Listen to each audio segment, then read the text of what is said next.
the bell icon. Hello बच्चों, कैसे हो आप सभी। आज हम गणित के कुछ आधारभूत नियम के बारे में पढ़ेंगे जिन्हें हम प्रश्नों को हल करने के लिए यूज़ करते हैं। अगर ये नियम किन्हीं भी विद्यार्थियों को पता नहीं होते हैं तो उनकी वजह से गणित में बहुत सारे प्रश्नों को सॉल्व करने में समस्याएं आती हैं। तो सबसे पहले हम बात करेंगे जोड़ के बारे में। जोड़ कब होती है? तो सबसे पहले आपको एक चीज़ ध्यान रखना है कि समान चिन्ह में जोड़ होगी और विपरीत चिन्ह में बाकी होगी। तो जोड़ किस प्रकार से होगी? तो समान चिन्ह में जोड़ होती है, समान चिन्ह में जोड़ होती है, जोड़ होती है। उदाहरण के लिए आप देखना, जैसे कि प्लस के 3 और प्लस के 2 तो कितने बनेंगे? प्लस के 5, ठीक है। और माइनस के 4 और माइनस का 1 कितना बनेगा? माइनस के 5। तो समान चिन्ह यानी दोनों प्लस के हैं तो प्लस के 5 आएंगे, और दोनों माइनस के हैं तो जोड़ करके माइनस के 5 आएंगे।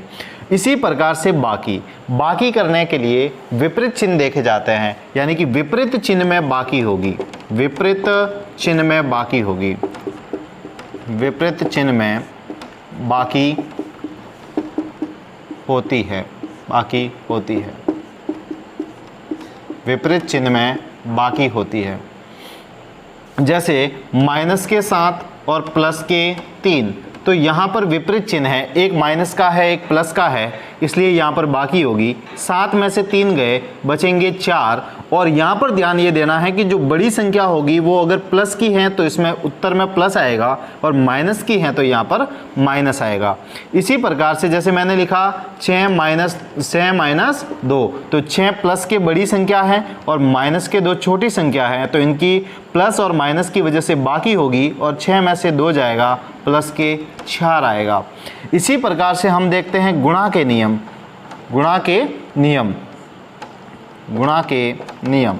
तो गुणा के नियम में हम देखते हैं समान चिन्ह। यहाँ पर एक चीज़ देखो, गुणा के लिए सबसे पहली बात तो यह है कि कोष्टक का अर्थ होता है गुणा। कोष्टक का अर्थ होता है गुणा। कोष्टक का अर्थ है गुणा, यानी कहीं पर ब्रैकेट किया हुआ है तो उसका मतलब आपको समझना चाहिए वहाँ पर गुणा है। जैसे मैंने लिखा 3 ब्रैकेट 2 तो यहाँ पर एक ही इसका मतलब है, ये ब्रैकेट का अर्थ है गुणा, यानी 3 इंटू 2 करेंगे तो यहाँ पर आएंगे 6। और गुणा के लिए कुछ नियम है, जैसे प्लस इंटू प्लस प्लस होता है, और प्लस इंटू माइनस माइनस होता है, और minus into plus minus minus होता है, और माइनस इंटू प्लस माइनस होता है, और माइनस इंटू माइनस प्लस होता है। अब इनको हम कुछ उदाहरण के थ्रू समझते हैं। जैसे उदाहरण है हमारे पास, मैंने लिखा 3 इंटू 2। अब यहाँ पर एक चीज़ आपको समझनी है, किसी संख्या के आगे कोई अगर प्लस या माइनस लगा हुआ नहीं है तो उसको हमेशा प्लस की संख्या मानना है। जैसे कि मैंने लिखा प्लस के 3 प्लस के 2 तो प्लस इंटू प्लस प्लस का आ जाएगा, और 3 इंटू 2 कितना हो जाएगा? प्लस के 6। इसी प्रकार से मैं देखता हूँ प्लस इंटू माइनस माइनस होता है। जैसे मैंने लिखा 3 इंटू माइनस के 2, ठीक है ना। तो इनका जब गुणा होगा तो प्लस इंटू माइनस क्या होता है? माइनस, तो यहाँ पर माइनस आ जाएगा। 3 इंटू 2 कितना होता है? 6। इसी प्रकार से मैं देखूं कि माइनस इंटू प्लस क्या हो जाता है? माइनस, मतलब माइनस के 3 इंटू अगर मुझे 2 करना है तो माइनस इंटू प्लस माइनस हो जाएगा, और 3 इंटू 2 6 हो जाएंगे। यहाँ पर आप कहेंगे कि सर यहाँ पर तो प्लस तो नहीं है, तो अभी मैंने बताया था कि प्लस का मतलब होता है यानी कि उसके आगे कुछ भी संख्या मतलब चिन्ह लगा हुआ नहीं है तो उसका अर्थ भी होता है प्लस, ठीक है। और यहाँ पर देखो आगे वाला नियम है माइनस इंटू माइनस। जैसे मैंने लिखा -4 इंटू माइनस के 4 तो माइनस माइनस हो जाएगा प्लस, तो यहाँ पर प्लस की संख्या बनेगी, और 4 इंटू 4 16, और यहाँ पर आगे प्लस लिखने की ज़रूरत नहीं है। इसी प्रकार से गुणा में आपको एक चीज़ ध्यान रखनी है, कहीं पर ऐसा भी लिखा आ सकता है आपके लिए, जैसे -3 इंटू -2। तो इसका मतलब मैंने अभी बताया कि ब्रैकेट का अर्थ होता है गुणा, तो यहाँ पर आप क्या समझेंगे कि इनके बीच में गुणा है और माइनस माइनस हो जाएगा प्लस, 3 इंटू 2 कितने हो जाएंगे 6। इसी प्रकार से ये चीज़ें आपको ध्यान रखनी है। और भाग में भाग के नियम सेम एज इट इज़ गुणा के नियम के जैसे ही होते हैं। यहाँ पर आपको ध्यान देना है, सिर्फ फर्क ये पड़ेगा कि यहाँ पर इसमें तो यहाँ पर गुणा होता है गुणा के नियम में, लेकिन यहाँ पर क्या होगा भाग। तो प्लस भाग प्लस क्या होता है प्लस का, और प्लस भाग माइनस होता है माइनस, और माइनस भाग प्लस होता है माइनस, और माइनस भाग माइनस होता है प्लस। ये ध्यान रखने हैं, ठीक है ना। और इससे आगे इसे हम समझते हैं कि ये कैसे किस प्रकार से ये नियम लगते हैं वो समझते हैं। देखो जैसे मैंने लिखा 2 भाग 2, तो यहाँ पर एक चीज़ समझनी है आपको कि भाग में इसका मतलब ये बट्टे में होगा, यानी 2 का 2 में भाग देंगे आप। तो 2 का 2 में भाग दिया एक बार, तो ये प्लस का 1 होगा। क्यों? दोनों प्लस के थे, आंसर प्लस में आएगा। जैसे मैंने लिखा प्लस के 4 और भाग दे रहा हूँ मैं माइनस के 2 से, तो यहाँ पर इसका मतलब ये होगा कि 4 में आप भाग दे रहे हैं माइनस के 2 से। ऊपर वाला प्लस का है, नीचे वाला माइनस का है, तो प्लस माइनस क्या हो जाएगा माइनस। 2 का भाग देंगे 4 में 2 बार। इसी प्रकार से आप देखते हैं कि मैंने लिखा माइनस के 8 और इसमें मैं भाग दे रहा हूँ प्लस के 2 का, तो यहाँ पर आप देखेंगे कि माइनस के 8 में आप प्लस के 2 का भाग देंगे तो माइनस प्लस क्या हो जाएगा माइनस, और 2 का भाग देंगे 8 में 4 बार। इसी प्रकार से माइनस भाग माइनस होता है प्लस। जैसे मैंने लिखा माइनस के 4 भाग माइनस के 2, तो इसका मतलब क्या निकलेगा माइनस के 4 में माइनस के 2 का भाग देंगे, माइनस माइनस हो जाएगा प्लस, और 2 का भाग आप 4 में देंगे 2 बार। ये होगा तरीका इसमें, इसके उदाहरण है ये, इस टाइप से ये नियम लगते हैं। जैसे मैंने यहाँ पर एक चीज़ और लिखी, कभी कभार क्या होता है कि यहाँ पर इस प्रकार से आ जाता है, जैसे माइनस के 3 भाग माइनस के 2, तो यहाँ पर जैसे इसमें भाग नहीं जा रहा है, तो अब आप सिर्फ चिन्ह के बारे में इससे नियम लगा मतलब चिन्ह लगा सकते हैं। भाग नहीं जा रहा है तो कोई बात नहीं, आप बट्टे में रख सकते हैं, पॉइंट में भी ला सकते हैं आंसर। ध्यान रखना है कि माइनस माइनस क्या हो जाएगा प्लस हो जाएगा। आप इसे 3/2 भी रख सकते हैं, और आप चाहे तो इसमें भाग भी दे सकते हैं, और इसमें 2 का भाग देंगे एक बार, और कितने बचे, तो पीछे बचेंगे आपके 10, और 10 में फिर पॉइंट लगा करके फिर 5 हो जाएंगे। तो ये इस प्रकार से आंसर इसमें आ जाएगा। और कुछ नियम है घात के नियम।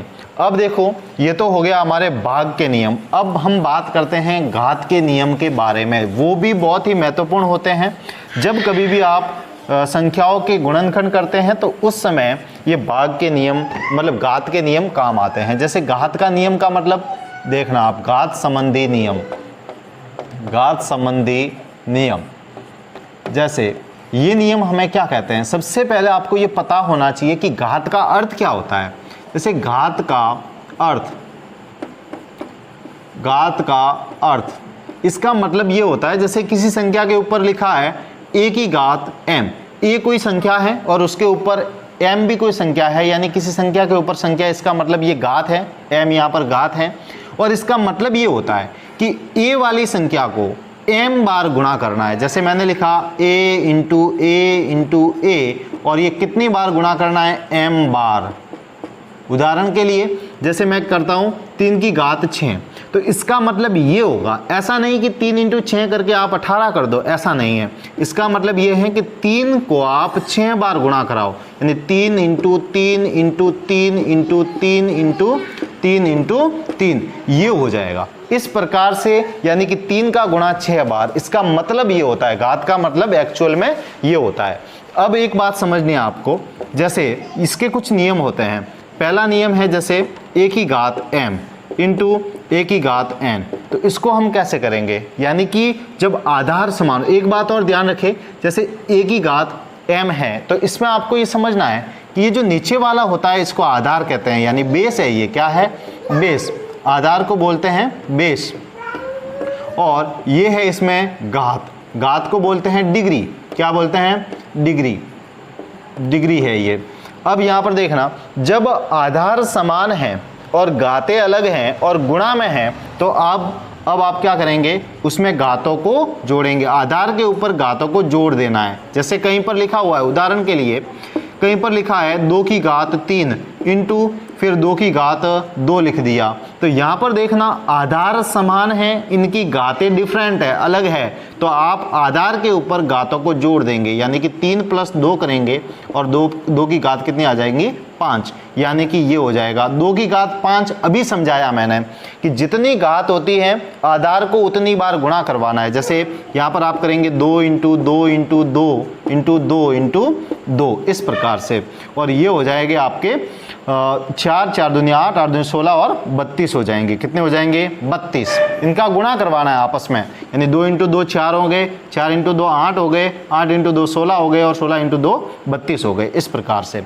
इसी प्रकार से नियम नंबर 2, जैसे a की घात m है और भाग में, इसके भाग में पड़ा है a की घात n, यानी आधार तो समान है, ये आधार यानी नीचे वाली, ये आधार तो समान है, घातें अगर अलग है तो आप क्या करेंगे, आधार के ऊपर घातों को घटा देंगे इस प्रकार से। और उदाहरण में आप देखना चाहे तो क्या होगा, तो जैसे मैंने लिखा 5 की घात 6 और यहाँ पर लिखा 5 की घात 2, तो अब यहाँ पर होगा आधार समान है, घातें अलग हैं, तो आप आधार के ऊपर घातों को घटाएंगे, 6 में से 2 गई तो यहाँ पर 5 की घात हो जाएगी 4। और इसका मतलब आप समझते हैं, 5 के ऊपर 4 घात मतलब 5 को 4 बार गुणा करना है, इस टाइप से। अब यहाँ पर देखो 5 × 5 25 और 25 × 25 हो जाएंगे, ये 25 हो गए, 5 × 5 और ये 5 × 5 25 हो गए, और 25 × 25 हमें पता है कि 25 का वर्ग होता है 625, ये हो जाएगा। इसी प्रकार से जैसे अब हम बात करते हैं, ये तो भाग संबंधी नियम हो गए, अब हम गुणा संबंधी नियम देखते हैं। जैसे कि a की घात m इंटू b की घात m, ठीक है। जैसे मैंने लिखा a की घात m इंटू b की घात m, मतलब यहाँ पर क्या है, आधार अलग हैं और घातें समान हैं और गुणा में हैं, तब क्या करते हैं कि जो भी आधार हैं उनका अंदर तो गुणा करवाएंगे और जो उसके ऊपर समान घात हैं वो दोनों के ऊपर उभयनिष्ठ घात लगा देंगे। जैसे कि मैंने लिखा, उदाहरण के लिए मैं यहाँ पर देखूँ तो मैंने लिखा 3 की घात 2, अब मैंने यहाँ पर लिखा 5 की घात 2। अब यहाँ पर आप सब देख सकते हैं कि यहाँ पर क्या है कि आधार अलग हैं और घातें समान हैं, इसलिए आप यहाँ पर क्या करेंगे, ये जो आधार हैं इनका आप अंदर गुणा करवा देंगे और जो घात हैं उनको आप ऊपर उभयनिष्ठ घात में लगा देंगे। और 3 × 5 कितने हो जाएंगे, 15, और 15 के ऊपर घात आ जाएगी 2। और अभी मैंने बताया कि आधार के ऊपर जो घातें होती हैं वो ये इंडिकेट करती हैं, यानी संकेत देती हैं कि इन दोनों का गुणा करवाना है, 2 बार गुणा करवाना है, मतलब यानी 15 × 15 हो जाएगा, ठीक है ना। और 15 × 15 कितने होते हैं आप सभी को पता है, 15 का वर्ग यानी 225 होता है, ये आ जाएगा। इस प्रकार से ये सॉल्यूशन होगा।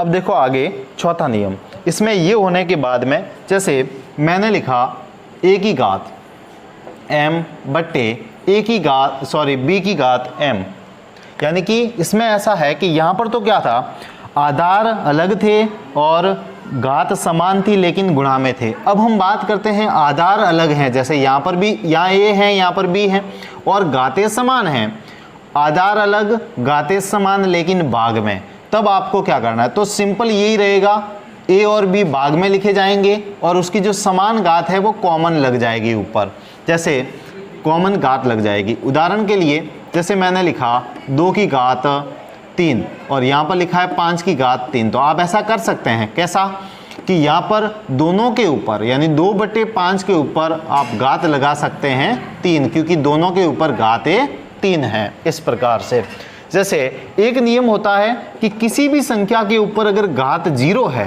तो उसका अर्थ होता है 1, ये ध्यान रखना है। कहीं पर घात 0 आ जाती है संख्या पर तो आप क्या करेंगे, तो उसमें आपको ध्यान रखना है a की घात 0 है तो उसका मतलब होता है 1। जैसे मैंने लिखा 15 की घात 0 तो इसका अर्थ होगा 1।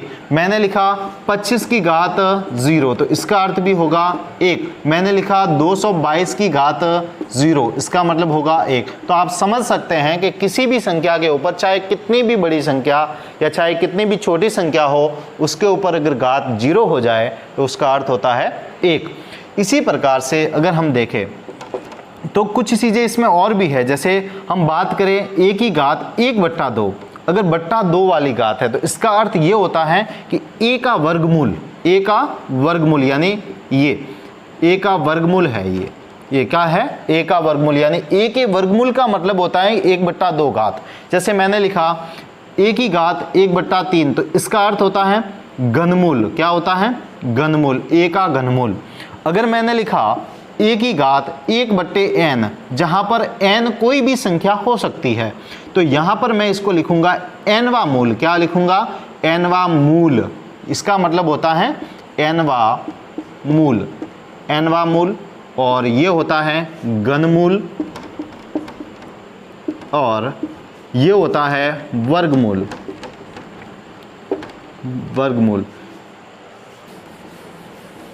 अब देखिए यहाँ पर एक चीज आपको ध्यान रखनी है, जैसे किसी वर्गमूल का अगर हम वर्ग करें तो क्या आता है, घनमूल का घन करें तो क्या आता है, और nवें मूल का अगर n बार स्क्वायर करे यानी n बार n घात लगा दे तो उसका आंसर क्या आएगा वो देखेंगे।